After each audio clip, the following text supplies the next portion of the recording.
ভালোবেসে বেকার ছেলেকে বিয়ে করি। আমার পরিবার মেনে মেনে না নিলেও স্বামীর পরিবার ঠিকই মেনে গড়ে তোলে। প্রথম প্রথম সব ঠিক থাকলেও বিয়ের 2 মাস পর থেকে শাশুড়ি অন্যরূপ দেখতে পায়। স্বামী যখন বেকার ছিল, ঘরের সব কাজ করার পরও কখনো শাশুড়ি মায়ের কাছে ভালো বউ হতে পারিনি। ছোট থেকে বাসায় থাকতাম আর তেমন কোনো কাজ করতাম না। কোনো কাজ না জানলেও নিজে নিজে যা পারতাম তাই করতাম, কিন্তু তবুও আমার ছোট ছোট বলে অনেক বড় করে অশান্তি হতো ঘরে। আমাকে ওয়াশরুমে গোসল করতে দিত না, বলতো পানি খরচ হবে, কারেন্ট বিল কি তোমার বাবা দিবে। ঘুম থেকে উঠতে দেরি হলে বলতো মরার ঘুম ঘুমাচ্ছে। এত কিছুর পরও আমার স্বামী কিছুই বলতো না, কারণ সে বেকার ছিল। শাশুড়ি কি পরিমাণ যে আমার উপর মানসিক নির্যাতন করত বলে বোঝাতে পারবো না কাউকে।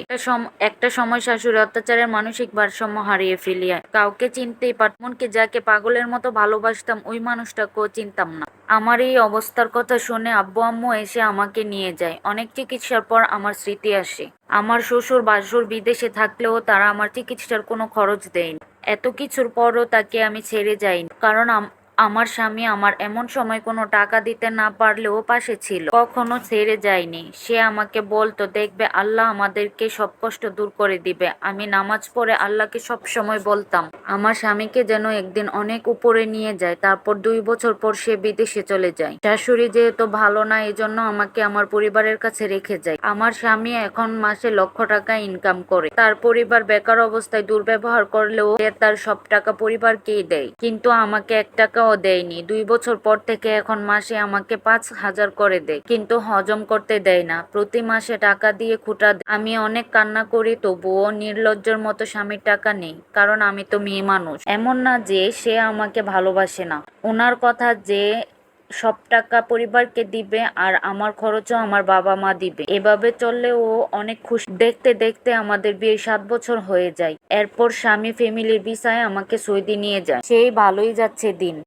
একদিন জানতে পারি আমি মা হব। আমার স্বামীও অনেক খুশি। সে সব সময় একটা সন্তান চাইতো। সময়ের সাথে সাথে আমার শরীর খুব খারাপ হতে থাকে। এই সময় একটা মেয়ের কত কিছুর পরিবর্তন হয় তা শুধু একজন মাই জানে। আমার স্বামী একদিন আমার জন্য একটা ফল নিয়ে আসে।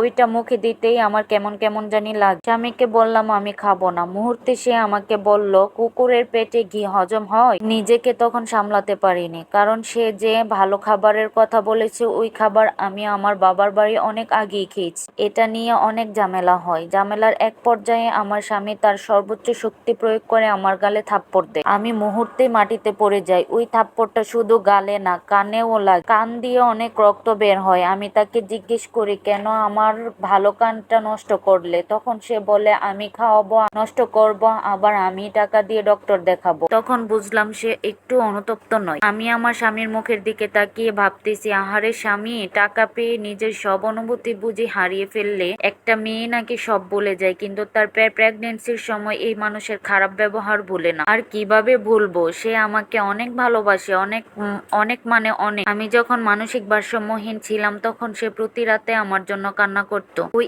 একই মানুষটার এত পরিবর্তন আমি কিছুতেই মানতে পারছি না। স্বামী জান, বিশ্বাস করো, যেদিন তুমি আমাকে আঘাত করেছো ওই দিনের পর আর তোমাকে দেখলে চোখ জোড়ায় না, শান্তিও লাগে না। জানো, আমি আজও তোমার জন্য দোয়া করি তুমি অনেক বড়। আল্লাহ তোমাকে অনেক টাকা দিক আমাকে খোঁটা দেওয়ার জন্য, তোমার হাতে অনেক শক্তি দিক আমাকে মারার জন্য, শুধু আমার কষ্ট বোঝার ক্ষমতা আল্লাহ তোমাকে না দিক। চিঠিতে যে আপু লিখে পাঠিয়েছে তার নামটা গোপন রাখতে বলেছেন। মেয়ে কতটা কষ্ট পেলে এরকম অভিযোগ আনতে পারে? আচ্ছা, পুরুষ প্রতিষ্ঠিত হলে বুঝি আগেকার শখের নারীকে অবহেলা করে আঘাত দিয়ে কথা বলে? একটা কিছু বলে যেতে পারে, কিন্তু তার প্রেগনেন্সির সময় কেউ যদি আঘাত দিয়ে কথা বলে ওই দিনটা কখনোই ভুলবে না, সে সারা জীবন মনে রাখবে। আপুটার আরেকটা জিনিস খেয়াল করেছে, আপুটার শাশুড়ি এতটাই নির্যাতন করতো যে একটা সময় যে সে মানসিক হারিয়ে ফেলে। শাশুড়িরা কেন বোঝে না যে তারা তার একটা সময় বউ ছিল? আর যাই হোক, আল্লাহ সবাইকে ভালো রাখুক।